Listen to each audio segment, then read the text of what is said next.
Hello, dear students. Welcome you all in Bhande sir's academy. This is professor Ashish Bhande और आज हम लोग पढ़ रहे हैं एक नया चैप्टर और चैप्टर का नाम है मैथमेटिकल मेथड और इसको हम लोग पहले कहते थे स्केलर एंड वेक्टर.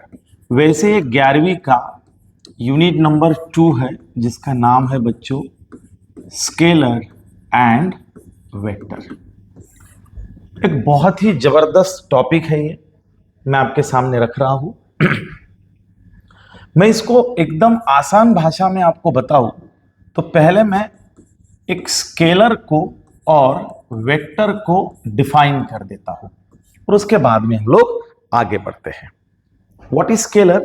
तो बच्चों ऐसी फिजिकल क्वांटिटी जो सिर्फ मैग्नीट्यूड पे डिपेंडेंट होती है उसको हम लोग स्केलर बोलते हैं और ऐसी फिजिकल क्वांटिटी जिसको डिफाइन करने के लिए हमें मैग्नीट्यूड और डायरेक्शंस दोनों की जरूरत होती है उसे हम लोग वेक्टर कहते हैं. So what is scalar? ऐसी physical quantity which can be completely depends upon magnitude only. What is vector? ऐसी फिजिकल क्वांटिटी जो कंप्लीटली डिपेंड्स है magnitude as well as direction पे. ये एक सिंपल अंदाज है जिसको हम डिफाइन कर सकते हैं. इसका उदाहरण आप देखना चाहते हो तो उसका उदाहरण है डिस्टेंस और इसका उदाहरण है displacement. So there are two certain examples, one is distance and other is displacement. इसको और विस्तार से समझते हैं हम कि what is scalar and what is vector. देखिए, जैसे मैं आपको कहूं एक स्केलर और वेक्टर क्वांटिटी किस पे डिपेंडेंट है, कैसे फर्क पड़ता है. मैं आपको यह कहता हूं कि एक इंसान है, ये 2 किलोमीटर चला तो हमारे लिए बच्चों 2 किलोमीटर हो गया मैग्नीट्यूड. और मैंने कहा कि यही इंसान 2 किलोमीटर ईस्ट की तरफ चला तो हमारे लिए 2 किलोमीटर हो गया मैग्नीट्यूड और ईस्ट हो गया डायरेक्शन. तो यहां पे हमें दोनों चीजें ज्ञात होती है, मैग्नीट्यूड और डायरेक्शन, और यहां पे हमें सिर्फ मैग्नीट्यूड मिलता है. तो हम आसान भाषा में ये कह सकते हैं कि ऐसी फिजिकल क्वांटिटी जो कंप्लीटली डिफाइन की जा सकती है सिर्फ मैग्नीट्यूड से तो उसे हम लोग स्केलर कहते हैं. What is vector? ऐसी फिजिकल क्वांटिटी जिसको डिफाइन करने के लिए हमें मैग्नीट्यूड और डायरेक्शंस दोनों की जरूरत पड़ती है उसे कहते हैं हम लोग वेक्टर क्वांटिटी. इसको बाय एंड लार्ज हमको समझना है तो मान लीजिए बच्चों, एक होता है डिस्टेंस और एक होता है डिस्प्लेसमेंट. देखिए, कुछ क्वांटिटीज को डायरेक्शंस का फर्क ही नहीं पड़ता है. जैसे स्पीड, ये डायरेक्शन लेस है यानी कि वो स्केलर क्वांटिटी हो गया. जैसे वेलोसिटी जो कि वेक्टर है जिसको मैग्नीट्यूड और डायरेक्शंस दोनों का फर्क पड़ता है. So some quantities are directionless, some quantity requires directions. जैसे acceleration वेक्टर हो गया, फोर्स वेक्टर हो गया. एक उदाहरण से मैं बढ़िया तरीके से समझाता हूं जिससे आप बिल्कुल नहीं भूलोगे. मान लीजिए नॉर्थ, साउथ, ईस्ट, वेस्ट, ये हमारी डायरेक्शंस है. मैं उदाहरण कैसे समझाता हूं. What is distance? डिस्टेंस का मतलब होता है initial total path travel during the journey और ए मोशन. मोशन के दौरान आपने जितना टोटल पाथ ट्रेवल किया उसको डिस्टेंस कहते हैं. और डिस्प्लेसमेंट मतलब इनिशियल और फाइनल पोजीशन का अंतर. मैं मानता हूं कि एक इंसान जिसने अपनी जर्नी चालू की पॉइंट ए से, फिर वो ईस्ट की तरफ गया 1 किलोमीटर, फिर वो साउथ की तरफ गया, 1 किलोमीटर, ईस्ट की तरफ गया 1 किलोमीटर, मतलब ए टू बी, बी टू सी, फिर वो नॉर्थ, साउथ, ईस्ट, वेस्ट, फिर वो वेस्ट की तरफ आया 1 किलोमीटर डी पे, और फिर वो वापस नॉर्थ की तरफ गया 1 किलोमीटर. अब देखो बच्चों, इस उदाहरण में मैं आपको ये पूछता हूं कि बेटा पहले इंसान ए टू बी गया तो वो 1 किलोमीटर चला, फिर वो बी टू सी गया फिर 1 किलोमीटर चला, फिर सी टू डी गया फिर 1 किलोमीटर चला, फिर डी टू ए गया फिर 1 किलोमीटर चला. यानी मैं आपको पूछता हूं कि बच्चों इस उदाहरण में उसने टोटल डिस्टेंस कितना ट्रेवल किया. सो वो होता है 4 किलोमीटर. यानी it is the total path travelled by an object A से बी 1 किलोमीटर, बी से C 1 kilometre, C to D 1 kilometre, D to A 1 kilometre. So it has travel the total distance by 4 kilometre. Now what total displacement it has travel. तो total distance होता है कि इसने कितना path cover किया, तो 4 kilometre. Now what is the total displacement. तो displacement का अर्थ होता है कि उसने ए से जर्नी स्टार्ट किया और वो ए पे ही आके रुक गया, तो टोटल डिस्प्लेसमेंट हुआ उसका 0 किलोमीटर. यानी इस उदाहरण में इसने 4 किलोमीटर का डिस्टेंस ट्रेवल किया और डिस्प्लेसमेंट इसका 0 हुआ. अब देखिए मैं उदाहरण के लिए इसकी डायरेक्शन चेंज करता हूं. वही इंसान ए से जर्नी स्टार्ट की, अब वो ईस्ट की तरफ 1 किलोमीटर गया. थोड़ा नीचे लेता हूं. ए से जर्नी स्टार्ट की इसी इंसान ने, अब वो ईस्ट की तरफ 1 किलोमीटर गया. It has travel 1 kilometre by east. फिर उसके बाद में वो नॉर्थ की तरफ 1 किलोमीटर गया सी. फिर ईस्ट की तरफ फिर वो 1 किलोमीटर गया और फिर वापस साउथ की तरफ वो 1 किलोमीटर आया. ए बी सी डी और ई, और साउथ की तरफ 1 किलोमीटर आया. अब इस उदाहरण में मैं आपको पूछता हूं कि उसने how much distance it has travel. तो A to B, B to C, C to D and D to E, every time it travels the 1 kilometer. That's why I would say it has traveled the distance of total 4 kilometer. Now if I would like to ask you what is the displacement over here, तो initial और इसकी final, यानी कि ये 1 kilometre और ये 1 kilometre, initial और final का डिफरेंस होता है 2 किलोमीटर. मित्रों दोनों उदाहरण में आप देखिए कि इसने भी 4 बारी ट्रेवलिंग किया, इधर भी 4 बारी ट्रेवलिंग किया. दोनों में अंतर यह है कि यहां डायरेक्शंस अलग थी, यहां डायरेक्शंस अलग थी. तो यहां डायरेक्शंस चेंज करने से फर्क यदि कहीं पड़ा होगा तो वो डिस्प्लेसमेंट में पड़ा है. दोनों जगह पे डिस्टेंस मात्र सेम है. इसका मतलब ये हुआ कि डिस्टेंस जो है वो डायरेक्शन डिपेंडेंट नहीं है, इसलिए डिस्टेंस को हम बोलते हैं it is a scalar quantity और डिस्प्लेसमेंट को हम बोलते हैं वेक्टर क्वांटिटी. तो बाय एंड लार्ज जेडबल नीट सीईटी के उदाहरण जो बनते हैं वो इस लेवल के बनते हैं. इसके लिए इसको इस एस्पेक्ट से समझना बहुत जरूरी है. So I hope everybody has clear the meaning of what is distance and what is displacement. Now dear student, I want to tell you that इसका रिप्रेजेंटेशन कैसे होगा. बहुत चिल्लर है भैया. How representation of vector. Vector can be represented by a और sir के ऊपर आएगा arrow. So this is what the representation of vector. Sir के ऊपर नहीं है arrow तो उसको हम लोग vector नहीं कहेंगे. So this is the simple representation of vector. अब हम लोग समझते हैं What are the different types of vectors? ये बहुत चिल्लर सा प्रकार है. चलिए अब वेक्टर को समझने के लिए मैं एक वेक्टर निकालता हूं. यहां पे ये a बराबर 3 होता है. इस टाइप का वेक्टर यदि आता है मित्रों तो हमें समझना है कि ये जो a बराबर 3 बता रहा है, so this 3 is called as the magnitude. इस 3 को हम कहते हैं मैग्नीट्यूड और arrow is represented as the direction. बहुत बारी हम आगे इस चीज को हेड कहने वाले हैं और इस चीज को हम लोग टेल कहने वाले हैं. So the every vector has head as well as the tail. Tail भी है और हेड भी है. ये क्या ओपन हो गया भाई वर्कस्पेस. चलिए तो ये चीजें आपको ख्याल में रखनी है. सबसे पहला वेक्टर आता है जीरो वेक्टर.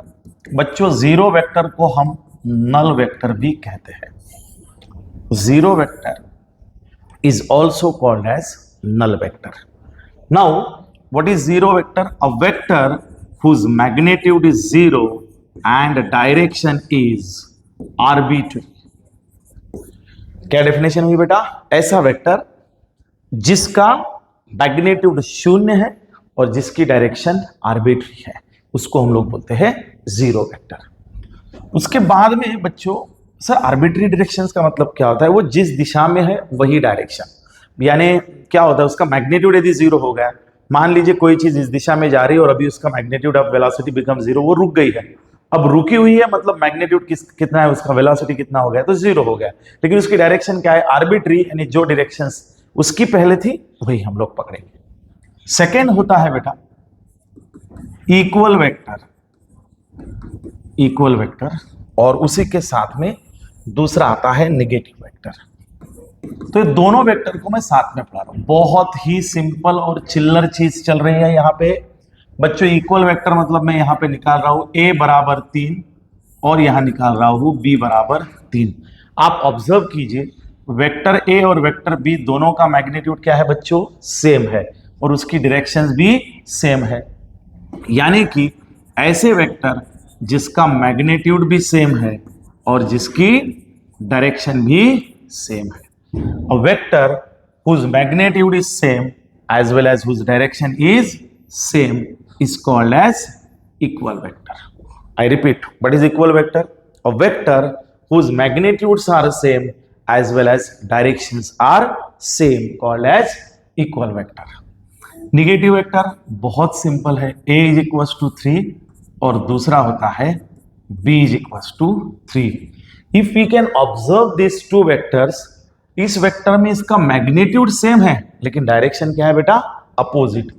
तो बहुत सिंपल भाषा में मैं ये कहूं कि मैग्नीट्यूड और same and directions are opposite, called as negative vector. What is the definition of negative vector? A vector जिसका मैग्नीट्यूड समान है लेकिन डायरेक्शंस अपोजिट है। What is equal vector? जिसका मैग्नीट्यूड भी सेम है और डायरेक्शन भी सेम है। This is called as negative vector. तो कितने वेक्टर पढ़े बेटा हमने? 3। बहुत सिंपल, जीरो वेक्टर या नल वेक्टर, मैग्नीट्यूड जीरो, नाम में ही है जीरो तो मैग्नीट्यूड हो गया zero. What is equal vector? जिसका मैग्नीट्यूड भी सेम है और डायरेक्शन भी सेम है। What is negative vector? जिसका मैग्नीट्यूड सेम है लेकिन डायरेक्शन अपोजिट है। उसके बाद में आता है हमारे पास चौथा vector, resultant vector. Resultant vector which is very very simple. दो या दो से अधिक वेक्टर मिलके जो इफेक्ट प्रोड्यूस करते हैं, यदि उतना ही इफेक्ट एक सिंगल वेक्टर करता है तो उसे हम लोग बोलते हैं रिजल्टेंट वेक्टर। मतलब क्या? मान लीजिए बच्चों a टू b एक वेक्टर जा रहा है आपका, sorry, vector a is moving from a to b and b vector is moving from b to c। यानी a चल करके a to b जा रहा है और b चल करके b to c जा रहा है। अब मैं कहता हूं मैं एक रिजल्टेंट वेक्टर ड्रॉ कर रहा हूं r वेक्टर। उसने भी जर्नी कहां से स्टार्ट किया बच्चों? a, और कहां आ गया? c। मतलब सॉरी, थोड़ा सा भी गले में प्रॉब्लम हो रहा है। A से C सीधा आ गया, इसका मतलब ये A टू B गया, ये B टू C गया और ये डायरेक्ट C आया। यानी इन दोनों ने मिलकर के जितना रिजल्ट दिया वो अकेला देता है, इसलिए इसको रिजल्टेंट कहा जाता है।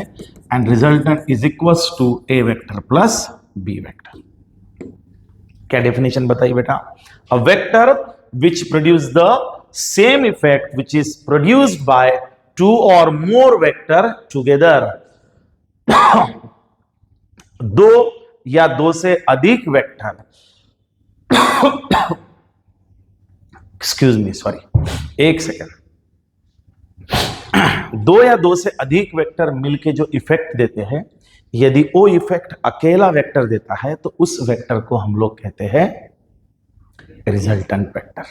चलिए उसके कुछ और उदाहरण समझते हैं जिससे आपको समझ में आएगा। मैंने कहा एक स्टूडेंट ए है, ये 2 घंटे पढ़ता है, स्टूडेंट बी है, ये 2 घंटे पढ़ता है, और मेरे पास एक स्टूडेंट सी है जो 4 घंटे पढ़ता है। तो मैं 4 घंटे पढ़ने वाले स्टूडेंट्स को रिजल्टेंट वेक्टर बोलना चाहूंगा। वो उतना ही पढ़ रहा है जितने 2 बच्चे मिलकर के पढ़ रहे हैं। एक बच्चा 2 रोटी खाता है, दूसरा बच्चा 2 रोटी खाता है, तीसरा बच्चा अकेला 4 रोटी खाता है, यानी तीसरा बच्चा जो होगा इन दोनों का क्या हो गया? Resultant. So these are called as the resultant vector and negative vector तो हमने पढ़ लिया है। इसके बाद में चौथा वेक्टर आता है बच्चों, position vector. Know what is position vector? तो पोजीशन वेक्टर को समझने के लिए मान लीजिए मैंने 2 डायमेंशनल कोऑर्डिनेट सिस्टम चूज की है, एक्स वाई कोऑर्डिनेट सिस्टम, ये ओरिजिन है। मान लीजिए मैंने एक वेक्टर ड्रॉ किया पी वेक्टर जो यहां पे आता है। अब मान लीजिए मैंने यहां से एक डाल दिया प्रोजेक्शन x1 और यहां से एक प्रोजेक्शन डाल दिया y1, इसका पॉइंट बोल दिया x1 और y1। So what we understood from this xy position vector? तो a vector which give the exact position of the object with respect to the chosen coordinate system, जो भी coordinate system हमने choose किए उसके accordingly ये क्या देता है? So it will give the exact position of system. It will give the exact position of the system according to the chosen coordinate system. This is called as position vector. अब इसको आराम से और आसानी से मैं डिफाइन करता हूं। What is position vector? A vector which gives the position. A vector which gives the position with respect to chosen coordinate system. Now what is coordinate system? जैसे अभी मैंने निकाला वो 2 डायमेंशन एक्स एक्सिस और Y axis, वैसे x Y Z 3 ले लो तो 3 dimensional axis होगा। ऑर्थोगोनल रिप्रेजेंटेशन होता है तो अलग अलग टाइप की आप रिप्रेजेंटेशन सिस्टम लेकर के इसको डिफाइन कर सकते हैं। तो चलिए बच्चों, ये हो गया हमारा वेक्टर्स के बारे में। चलिए बढ़िया, अब मैं आपको नोट्स बता देता हूं मित्रों। ये नोट्स मैं नीचे लिंक में दे रहा हूं। इस नोट से आपको सारे के सारे वेक्टर्स के डिटेल डेफिनेशन मिल जाएंगे जो जो मैंने आपको पढ़ाया हुआ है। अब हम सबसे बढ़िया वाला वेक्टर पढ़ते हैं जिसका नाम है unit vector, which is very very IMP. What is unit vector? नाम में ही है बेटा। यहां से पहली चीज तो मुझे यह समझ में आ रही है कि यूनिट वेक्टर का मैग्नीट्यूड कितना होना चाहिए? यूनिट यानी कि 1। A vector who has its magnitude is 1 is called as unit vector. A vector which has its magnitude is 1 is called as unit vector.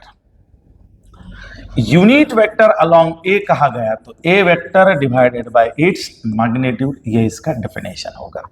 It is used, generally used to provide the direction। जैसे हमारे पास I को हम लोग मानते हैं बच्चों unit vector along X axis, J इसको मानते हैं बेटा unit vector along Y axis, and K इसको मानते हैं unit vector along Z axis. तो आगे आगे जैसे आएंगे तो आई को, और यूनिट वेक्टर की एक स्पेशलिटी है, इसके सर पे होती है कैप। तो किसी भी वेक्टर के सर पे जब कैप निकालते हैं तो उसे हम लोग बोलते हैं यूनिट वेक्टर। सो आई का मतलब होगा unit vector along X axis, J का मतलब होगा unit vector along Y axis, और के का मतलब होगा unit vector along Z axis. मैं आपको यूनिट वेक्टर को एक बढ़िया तरीके से रिप्रेजेंटेशन भी उसका बताता हूं। मान लीजिए इसको बताते कैसे हैं हम लोग। ये 3 डायमेंशनल रिप्रेजेंटेशन है बच्चों। इसको बोलते हैं हम लोग एक्स वाई और z एक्सिस। मान लीजिए x के अलोंग जो वेक्टर होगा उसको बोलेंगे i cap, that is a unit vector along x axis. यहां जो होगा j cap unit vector along y axis, and this is called as k cap unit vector along z axis. This is called as the origin. So i, j and k are the unit vector along x, y and z axis. मैं एक vector बताता हूं कि vector हम represent कैसे करते हैं, तो यहां से एक आइडिया आ जाएगी। मान लीजिए यहाँ पे 1 2 3, this 1 2 3, this is also 1 2 3 and 4, this is 1 2 3 and 4। अब हम लोग क्या करते हैं, इसके पॉइंट ले लेते हैं बेटा। यहाँ का पॉइंट ले लिया मैंने 3, यहाँ का पॉइंट ले लिया 2, यहाँ का पॉइंट ले लिया 4, और ये चारों को एक जगह पे मैंने समेट लिया और इसको बोला ए वेक्टर। अब ये ए वेक्टर हमें एक्स की दिशा में कितना बता रहा है बेटा? 3i प्लस y की दिशा में कितना बता रहा है? 2j प्लस z की दिशा में कितना बता रहा है? 4k। So this is simply called as vector A. This is simply called as vector A. A vector कैसे बता रहा है बेटा? 3 पॉइंट i यानी किसकी दिशा में जा रहा है? x। 2 पॉइंट j यानी किसकी दिशा में जा रहा है? y। 4 पॉइंट्स k यानी किसकी दिशा में जा रहा है? z। ये देखिए, इसीलिए इसको वेक्टर कहा जाता है, क्योंकि ये जो बता रहा है, ये बता रहा है मैग्नीट्यूड और ये बता रहा है direction. So this vector will talk about, this is the magnitude and this is the directions. So this vector are talking about magnitude as well as direction, and that's why this vector is called as, that's why it is called as a vector. तो ये हो गया बेटा पूरा representation. ये 3, 2, 4 ये मैंने उदाहरण लिया. आप इंक्लाइन देख सकते हैं, इस पॉइंट को 2, 3 की जगह 5 लीजिए, इधर जो आपको मर्जी चाहिए वो लीजिए. अब मैं आपको, मेरा कहने का उद्देश्य ये था कि मान लीजिए आपको यदि यूनिट वेक्टर अलोंग ए निकालना है तो उसका फॉर्मूला बनेगा ए वेक्टर अपॉन मैग्नीट्यूड ऑफ ए. यानी आपको निकालना लगेगा मैग्नीट्यूड ऑफ ए, और मैग्नीट्यूड निकालने का तरीका है, किसी भी वेक्टर का मैग्नीट्यूड निकालते हैं तो अंडर रूट में आई का जो कोएफिशिएंट है उसका स्क्वायर लो, जे का कोएफिशिएंट जो है उसका स्क्वायर लो, प्लस के का कोएफिशिएंट जो है उसका स्क्वायर लो. तो आपको मिल जाएगा 3 square 9, 2 square 4, 4 square 16, that is under root of 29. यानी आपका यूनिट वेक्टर अलोंग ए आ गया ए वेक्टर. तो ए वेक्टर है बच्चों 3i plus 2j plus 4k upon under root of 29, and this is what the unit vector. तो ये सब चीजें हम लोग पढ़ने वाले हैं. Now this is what a simple introduction of the vector. In the next lecture, friends, we are going to see that operations on the vector. So please be in tune with the Bhande Sir's Academy. We are in the state of Maharashtra in Amravati at Rathi Nagar. हमारे offline classes है, आपको online और offline दोनों domain में हम available है. आप नीचे दिए गए नंबर पे हमसे संपर्क कर सकते हैं. Thank you.